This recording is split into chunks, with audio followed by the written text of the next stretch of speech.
I never thought the sound of a declined card could shatter my entire world, but there I was, standing in the baby aisle of Target with my 3-month-old son sleeping peacefully in his carrier, watching the cashier's sympathetic smile fade as she handed my credit card back to me. "I'm sorry, ma'am, but this card has been declined. Do you have another form of payment?" The words hit me like a physical blow, and I felt my cheeks burn with embarrassment as the line behind me grew longer. My hands trembled as I fumbled through my wallet, pulling out card after card, each one meeting the same fate. Declined, declined, declined. The fluorescent lights above seemed to buzz louder, and I could feel the weight of curious stares from other shoppers as I stood there, a new mother who couldn't even buy diapers for her baby. The drive home from Target felt like the longest 20 minutes of my life, my mind racing with questions that had no immediate answers. How could all my cards be blocked simultaneously? I had been on maternity leave, yes, but Brian and I shared our accounts. We had built our financial life together over 5 years of marriage.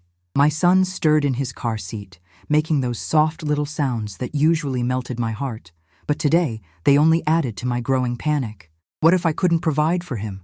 What if something was seriously wrong with our finances? The familiar streets of Florence seemed foreign somehow, as if I was seeing my own neighborhood through the eyes of a stranger. I gripped the steering wheel tighter, trying to push down the rising tide of anxiety that threatened to overwhelm me completely. Walking through the front door of our Victorian home, I expected to find Brian in his usual spot, either in his home office working on his architectural projects or in the kitchen making his afternoon coffee.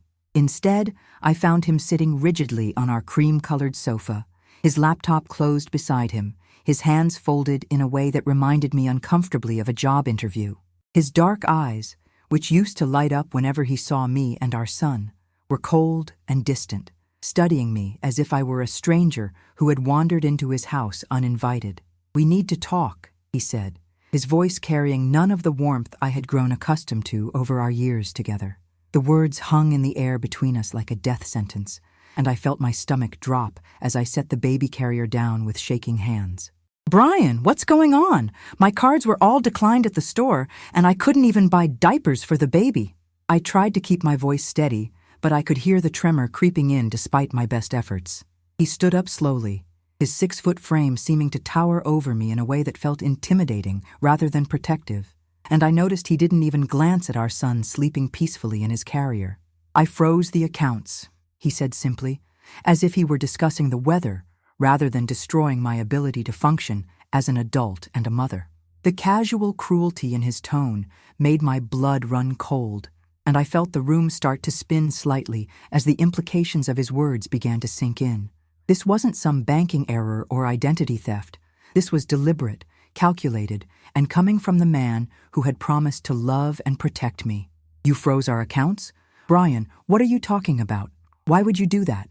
My voice was rising now, panic and confusion battling for dominance in my chest as I tried to make sense of what was happening. He walked to the window, his back to me, his shoulders rigid with tension that seemed to radiate through the entire room. "Because I know the truth, Amanda. I know what you did while I was working 60-hour weeks to support this family." His words were like ice picks to my heart, each one delivered with surgical precision designed to cause maximum damage. I felt my legs go weak, and I had to grab the back of the armchair to steady myself as the accusation hung between us like poison gas. What truth? What did I supposedly do? The questions screamed in my mind, but my throat felt too tight to voice them. When he finally turned around, his face was a mask of cold fury that I had never seen before, not even during our worst arguments about his mother's constant interference in our marriage. "That baby isn't mine, Amanda. I know you cheated on me, and I'm not going to pretend anymore that we're some happy little family." The words hit me like a physical assault, and I actually staggered backward, my hand flying to my mouth as if I could somehow catch the accusation and stuff it back where it came from. My mind reeled, trying to process what he had just said, trying to understand how the man who had held my hand during labor, who had cried when our son was born, could now be standing there denying his own child. The baby, our baby, chose that moment to wake up and let out a soft cry, as if he could sense the tension in the room, and the sound broke something inside me. "How can you say that? How can you even think that?" Tears were streaming down my face now, hot and angry and desperate, as I looked at this stranger wearing my husband's face. "Brian, he's your son. Look at him. He has your eyes, your chin. He even has that little dimple you get when you smile." But Brian's expression didn't soften. If anything, it grew harder, more resolute, as if my tears were only confirming his suspicions rather than moving him to compassion. I picked up our son, holding him against my chest like a shield, feeling his tiny heartbeat against mine as I tried to ground myself in something real and true. "I have never cheated on you, not once, not ever. I don't understand where this is coming from, but you're wrong, Brian. You're so incredibly wrong." He pulled out his phone and showed me a document that made my blood freeze in my veins. A paternity test result that claimed to prove he wasn't the father of my child. The official letterhead, the clinical language, the devastating conclusion. It all looked so legitimate, so final, so impossible. The DNA doesn't lie, Amanda. I had the test done while you were in the hospital recovering from the C-section. I've known for 3 months, and I've been trying to figure out how to handle this situation. His voice was matter-of-fact, businesslike, as if he were discussing a failed construction project rather than the destruction of our family. I stared at the screen, reading the words over and over again, but they refused to make sense, because I knew with every fiber of my being that this child was his, that I had never been with anyone else, that this test had to be wrong somehow. But how do you argue with science? How do you fight against black and white evidence that seems to prove your husband's worst fears? The next few hours passed in a blur of desperate phone calls and frantic internet searches as I tried to understand how a paternity test could be so catastrophically wrong. I called my doctor, my lawyer, even my sister in California, but everyone seemed to echo the same devastating truth. DNA tests were 99.9% accurate, and false results were virtually impossible. Brian had retreated to his office, leaving me alone with our son in the living room that suddenly felt more like a courtroom where I had already been found guilty. Every time I looked at my baby's face, I saw Brian's features reflected back at me. The same strong jawline, the same deep brown eyes, even the same way his left eyebrow arched slightly higher than his right when he was concentrating. How could a test say this child wasn't his when the resemblance was so obvious that strangers on the street had commented on it? My hands shook as I tried to log into our online banking, hoping against hope that Brian had made some mistake, that maybe only one account was frozen and I could still access something to buy basic necessities. But every login attempt was met with the same message. Account access restricted. Please contact your financial institution. The systematic nature of it all was what frightened me most. This wasn't an emotional decision made in the heat of the moment, but a calculated plan that had been executed with military precision. Brian had thought this through, had planned every step, had made sure I would be completely helpless and dependent on his mercy. The realization that the man I had loved and trusted for 5 years could be so coldly methodical in destroying my life left me feeling nauseated and dizzy. I found myself pacing the hardwood floors of our home, the same floors we had refinished together during our 2nd year of marriage, laughing and covered in sawdust as we dreamed about the family we would raise in these rooms. Now those memories felt like lies, like scenes from someone else's life that I had somehow stumbled into by mistake. My son fussed in his bouncy seat, probably sensing my agitation, and I picked him up again, holding him close and breathing in that sweet baby smell that usually calmed my nerves. "I don't know what's happening, sweetheart," I whispered against his soft hair. "But Mommy is going to figure this out. I promise you, we're going to figure this out." The words felt hollow even as I spoke them. Because how do you fight against scientific evidence? How do you prove a negative? The sound of Brian's office door opening made my heart jump, and I turned to see him walking toward me with a manila folder in his hands and an expression that somehow managed to be both triumphant and sorrowful at the same time. "I've been in touch with my lawyer," he said, setting the folder on the coffee table between us like it was a bomb he was afraid might explode. "These are divorce papers. I'm also filing for an annulment based on fraud, since you entered our marriage under false pretenses." The clinical language, the legal terminology, the way he spoke about our 5-year relationship like it was a business transaction gone wrong, it all felt surreal, like I was watching a movie about someone else's life falling apart. I stared at the folder, afraid to touch it. afraid that opening it would make this nightmare somehow more real than it already was. False pretenses. Brian, what are you talking about? I married you because I loved you, because I wanted to spend my life with you. My voice cracked on the words, and I could feel fresh tears threatening to spill over as I tried to make sense of his accusations. He sat down across from me, maintaining that careful distance that felt like a chasm between us. And for a moment, I saw a flicker of the man I had fallen in love with. Vulnerable, uncertain, hurt. You were already pregnant when we got married, weren't you? That's why you were so eager to move up the wedding date, why you suddenly wanted to elope instead of having the big ceremony we had planned. His words hit me like a slap, and I realized he had constructed an entire narrative in his mind. A story where I was the villain who had trapped him with another man's child. I wasn't pregnant when we got married. Brian, we've been trying to have a baby for 2 years. You know that. You were there for every doctor's appointment, every fertility test, every month when I cried because it didn't happen. The desperation in my voice was palpable now, and I could hear myself getting louder, more frantic, as I tried to break through whatever wall he had built around his heart. Our son started crying, startled by the raised voices, and I automatically began the gentle bouncing motion that usually soothed him, while my mind raced through our timeline. We had gotten married in June, and I didn't get pregnant until the following March, 9 months later. The math was simple, obvious, undeniable, but Brian's face remained closed off, unmoved by logic or emotion, or the evidence of his own memory. He stood up abruptly, running his hands through his dark hair in a gesture I recognized from countless nights when he was stressed about work deadlines or his mother's latest criticism of our relationship. The test doesn't lie, Amanda. Whatever story you want to tell yourself, whatever timeline you want to create, the science is clear. That child is not mine, which means you were unfaithful to our marriage, and I will not be responsible for raising another man's son. The finality in his voice was like a door slamming shut, and I felt something break inside me. Not just my heart, but my faith in everything I thought I knew about love, about trust, about the man I had chosen to build a life with. As he walked back toward his office, I called after him, my voice raw with desperation. When did I supposedly cheat on you? Tell me when, Brian, because I can account for every single day of our marriage. But he didn't turn around, didn't answer, just closed his office door with a soft click that somehow sounded louder than if he had slammed it.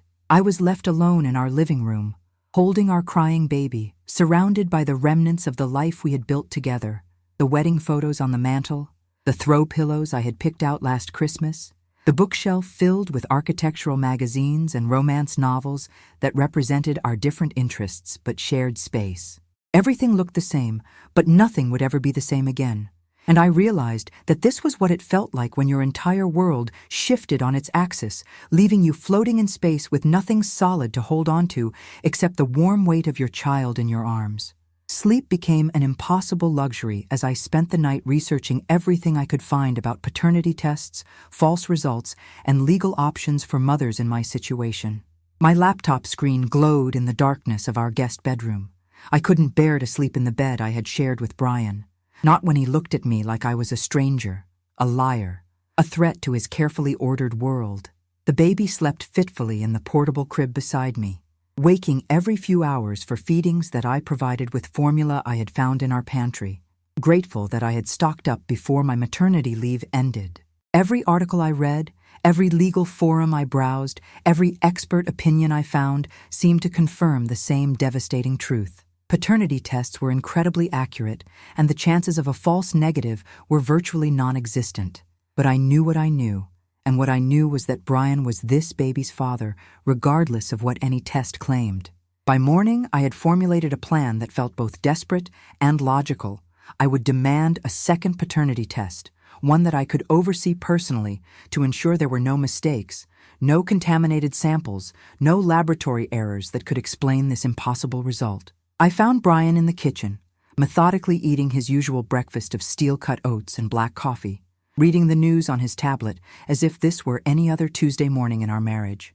The normalcy of the scene was almost more jarring than his accusations had been.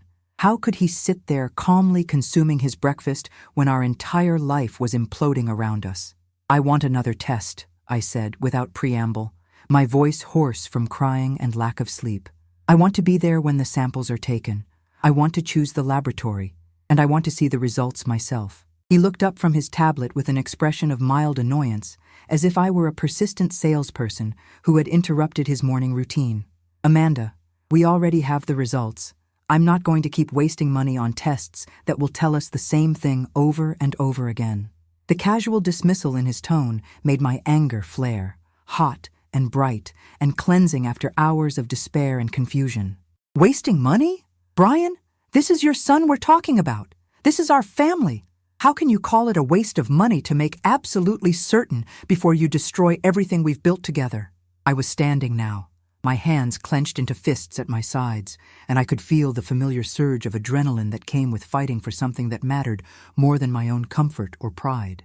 It's not my son, he said quietly, but with such absolute conviction that it felt like a physical blow. And the sooner you accept that reality, the sooner we can both move on with our lives. He stood up, rinsing his bowl in the sink with the same methodical precision he brought to everything else, and I wanted to scream at him to show some emotion, to act like a human being instead of a robot processing data. Move on? Brian, I'm not moving anywhere. This is my home, this is my family, and I'm not going to let you throw us away based on one test that has to be wrong somehow. My voice was rising again, and I could hear the edge of hysteria creeping in. But I didn't care anymore about maintaining my composure or appearing reasonable. Reasonable had gotten me nowhere. Maybe desperate would be more effective. The sound of the front door opening interrupted our standoff, and I felt my heart sink as I heard the unmistakable click of high heels on our hardwood floors. Margaret, Brian's mother, had arrived for her weekly visit, and her timing couldn't have been worse. Or perhaps it was exactly as calculated as everything else that had happened in the last 24 hours. She swept into the kitchen like a queen entering her throne room, her silver hair perfectly styled, her designer handbag clutched in her manicured hands, her pale blue eyes taking in the scene with what looked suspiciously like satisfaction. "Good morning, dear," she said to Brian, completely ignoring my presence as she had done for most of our marriage. "I hope I'm not interrupting anything important."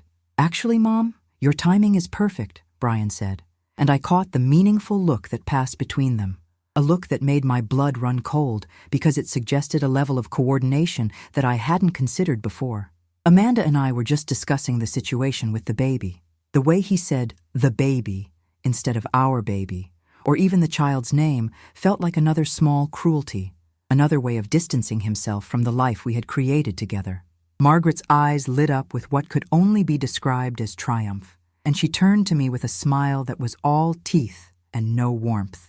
"Oh yes, dear. Brian told me about the test results. Such a difficult situation, but I'm sure you'll do the right thing for everyone involved. The right thing." As if there was some obvious moral choice I was failing to make, some clear path forward that I was too stubborn or stupid to see. "The right thing," I repeated slowly, feeling like I was trying to decode a foreign language. "And what exactly do you think the right thing is, Margaret?" She set her purse down on our kitchen counter with the air of someone settling in for a long conversation, and I noticed that she was wearing the same perfume she had worn to our wedding, expensive, cloying, designed to announce her presence in any room. "Well, dear, I think it's obvious that you need to take responsibility for your actions and stop trying to trap my son with another man's child. Brian has been far too generous in his response to this betrayal, but I suppose that's just the kind of man I raised him to be." The accusation hung in the air like smoke, poisoning everything it touched, and I felt something snap inside me, not break, but snap back into place, like a rubber band that had been stretched to its limit and finally found its natural tension again. "Trap him? Margaret, I've been married to your son for 5 years.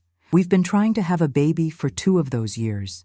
The only thing I've trapped him with is love, commitment, and the family he said he wanted."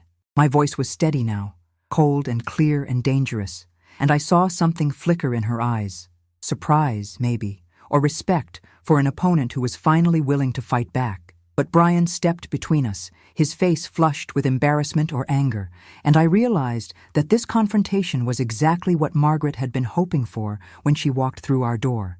The next few days passed in a haze of legal consultations and desperate phone calls as I tried to find someone, anyone who could help me understand how my life had been turned upside down so completely and so quickly. My sister flew in from California, taking one look at my hollow eyes and trembling hands before immediately taking charge of the practical details I was too overwhelmed to handle. She helped me open a new bank account with the small emergency fund I had hidden in my jewelry box. Money that Brian didn't know about, because it had been a gift from my grandmother years before we met. It wasn't much, barely enough to cover a week of expenses, but it felt like a lifeline in the ocean of financial helplessness that Brian had created around me. "This isn't right, Amanda," Sarah said as we sat in the bank waiting for my new debit card to be processed. "Even if he believes the test results, cutting off your access to money is financial abuse, plain and simple." My lawyer, a sharp-eyed woman named Jennifer Chen, who specialized in family law, was equally disturbed by the systematic way Brian had dismantled my financial independence. "In most states, freezing joint accounts without notice during a marriage is illegal," she explained during our consultation, her fingers flying across her laptop keyboard as she took notes. "We can file an emergency motion to restore your access to marital funds, especially since you have a minor child to support." But even as she outlined our legal options, I could see the concern in her eyes when she looked at the paternity test results Brian had provided. The document looked official, legitimate, unassailable, exactly the kind of evidence that could destroy a custody case before it even began. "I have to ask, Amanda, and please don't take this the wrong way, but is there any possibility that the test results are accurate?" The question hit me like a physical blow, even though I had been expecting it, even though I knew it was the logical thing for any lawyer to ask. "No," I said firmly, looking her directly in the eyes. "There is absolutely no possibility that this test is accurate. I have never been unfaithful to my husband, not once, not ever. That baby is Brian's son, and I don't care what any piece of paper says." Jennifer nodded, making more notes, but I could see the skepticism lurking behind her professional demeanor. How many clients had sat in this same chair, making the same desperate claims, insisting that science was wrong and their version of events was the only truth that mattered? I was just another woman caught in an affair, another wife trying to pass off another man's child as her husband's, another case file in her cabinet full of broken marriages and shattered families. But that night, as I sat in the guest bedroom feeding my son his bottle and watching his tiny fingers curl around mine, a memory surfaced that made my blood run cold. 3 weeks before the baby was born, Margaret had insisted on visiting me in the hospital after a routine checkup, claiming she wanted to bring me some homemade soup and make sure I was taking care of myself properly. I had been touched by the gesture. It was one of the few times she had shown any maternal concern for me during my pregnancy. She had stayed for almost an hour, chatting about baby preparations and asking detailed questions about my medical care. And I remembered thinking how strange it was that she seemed so interested in the technical aspects of my pregnancy when she had previously shown little enthusiasm for becoming a grandmother. The more I thought about that visit, the more details came flooding back. How she had asked specific questions about when the baby was due, about the hospital's procedures for newborn testing, about whether Brian would be present for the delivery. At the time, I had attributed her curiosity to normal grandmotherly excitement, but now those questions took on a more sinister cast. What if her visit hadn't been about soup and small talk? What if she had been gathering information for some other purpose? The thought was so paranoid, so conspiracy theory-esque, that I almost dismissed it immediately. But then I remembered the look of triumph in her eyes when she had walked into our kitchen yesterday morning. The way she and Brian had exchanged glances like co-conspirators. The satisfaction in her voice when she talked about me doing the right thing. I spent the rest of the night researching everything I could find about paternity test fraud, about ways that results could be manipulated or falsified, about the chain of custody procedures that were supposed to prevent exactly this kind of deception. What I found was both reassuring and terrifying. While outright fraud was rare, it wasn't impossible, especially if someone had access to the right information and the right connections. A switched sample, a bribe technician, a forged document, any of these could explain how a legitimate test could produce illegitimate results. But proving fraud would require evidence that I didn't have, resources that I couldn't access, and time that I was rapidly running out of as Brian moved forward with divorce proceedings and custody arrangements that assumed I was an unfaithful wife trying to deceive him. The breakthrough came from an unexpected source. My son's pediatrician, Dr. Martinez, who had been caring for him since birth, and who knew both Brian and me well enough to be genuinely confused by the situation. "I have to tell you, Amanda," she said during what was supposed to be a routine checkup, "I've been practicing pediatric medicine for 20 years, and I've never seen a child who looked more like his father than your son looks like Brian. The resemblance is remarkable, not just in obvious features like eye color, but in subtle things like the shape of his ears, the way his hairline grows, even his sleep patterns." She paused, studying my face carefully. "I'm not saying the test is wrong, but I am saying that if I had to guess paternity based purely on physical appearance, I would never question that Brian is this child's father."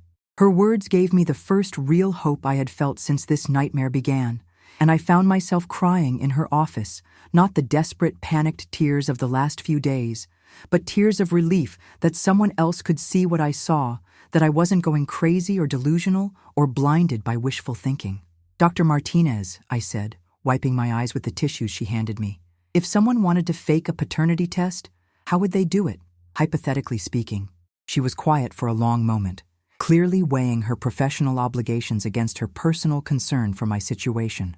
"Hypothetically," she said finally, "the most common method would be sample substitution, using DNA from a different man instead of the alleged father's sample. It would require access to both the testing facility and knowledge of the collection procedures, but it's not impossible if someone had the right connections and enough motivation."